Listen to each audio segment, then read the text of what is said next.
Eisenhoweri maatriks on võimas tööriist, mis aitab meil oma ülesandeid tähtsuse ja kiireloomulisuse järgi organiseerida. Esimene kvadrant on mõeldud kiireloomulistele ja tähtsatele ülesannetele, mis vajavad kohest tähelepanu. Teine kvadrant sisaldab tegevusi, mis on olulised, kuid mitte kiireloomulised. Need nõuavad planeerimist ja pühendumist. Kolmandas kvadrandis olevad ülesanded on kiireloomulised, kuid vähem tähtsad, need võib sageli delegeerida teistele. Neljas kvadrant sisaldab tegevusi, mis ei ole ei tähtsad ega kiireloomulised, neid tuleks vältida või minimeerida.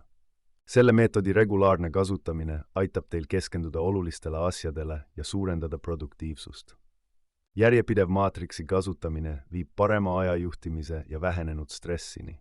Alustage täna oma ülesannete kategoriseerimist ja vaadake, kuidas teie produktiivsus tõuseb.